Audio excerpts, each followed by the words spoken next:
Thanks, Johnny. Well, we're down here in the paddock once again, and for this next little snippet, we've gone European, and we're taking you all the way back to 1976 and the European Touring Car Championship. And the car just away to my right here was indeed the championship winning car in that season, clocking up 5 wins, and it did so well in 76. It came back in 77, and well, it picked up the runner-up spot too as well. And I'm pleased to say the current custodian and driver of it, Steve Walker, is stood next to me. Steve, hands down, one of the prettiest BMWs here at Monterey this weekend. You're a lucky man to own it. I'm very fortunate to be the custodian of this car, and it is a beauty. It really is. Just tell us a little about the history of it here, because I think I got it right. Originally, it was Belgian drivers that were on this one. Well, am I right in saying these were called the Black Bats from Belgium? That's correct. Luigi Cimorasti was an Italian that moved to Belgium after World War II, set up a shop and began racing. He did very, very well, and especially with BMWs. He won the 24-hour Spa race in 1973 and 1974. And so the factory rewarded him by giving him 2 chassis to then compete in the European Touring Car Championship in 76. That's absolutely fantastic. Great story. And just give us a heads up on this. What's it like to drive? And I mean, how have you brought it to Laguna Seca before, or is this the first time? No, it's been here every year since 2014. We've run it here, and it's a lot of fun to drive. It's a lot of work. There's a lot of rubber on the ground. The steering is the old original worm and ball steering, so it's a lot of work to drive. Yeah, I'm sure it is, especially around this circuit where grip is pretty much non-existent, keeps your arms in check. But just tell us how you came by it as well and what you had to do to get it back into race-ready spec.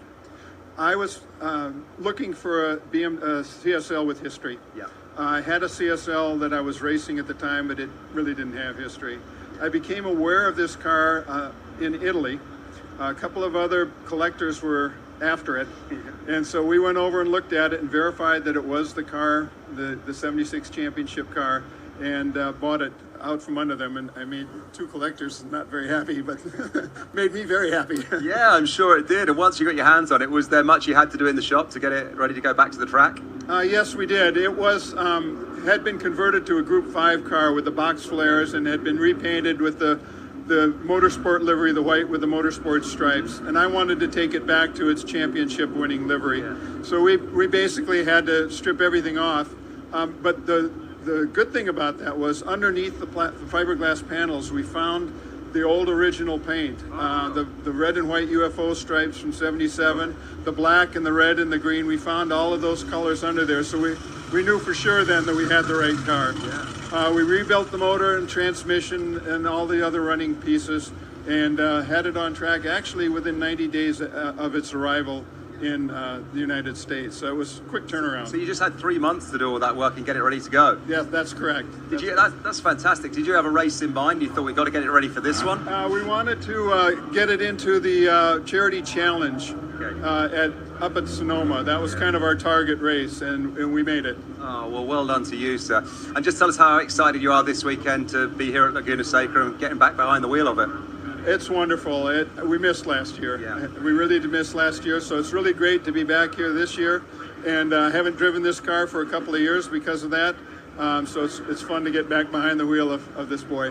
Yeah, I bet it is. And as we glance just away to the right, you got another one there, the blue one just to the right. Tell us about that one, because that's yours as well. The next one in the line, you're going to go out on that too. Yes, sir. That's Not Your Grandma's 2002. Right. This one is a full-on Group 5 car. It raced in the DRM series in Germany in 75 and 76. And it has a Formula 2 M12 engine underneath the hood, so it scoots along pretty good. Yeah, I bet that does scoot along pretty good. And you know, when you're taking it here around Laguna Seca, what's going through your mind? What sort of emotions are you feeling when you get behind the wheel of these things? Does it take you right back to the 70s? Yeah, it does. Reliving my youth. Well, I'm going to tell you, because we said this, in 1976, I was just 1 year old. I think you said you'd just got married, is that right? Yeah, or just left school? I got married in 74, so.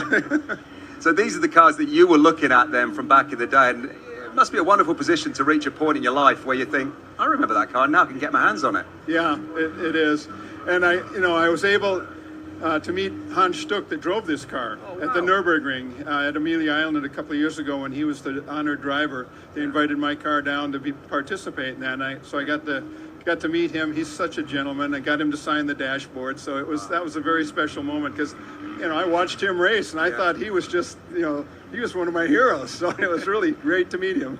Well, Steve, listen, thanks so much for talking to us. Very best of luck for the weekend. I'm sure we'll catch up with you over the next 2 or 3 days, but we really appreciate your time. Thank you. Thank you very much. So thanks to you for watching wherever you are right now. Don't forget we are live across the whole of the weekend, but right now we're going to take a short break.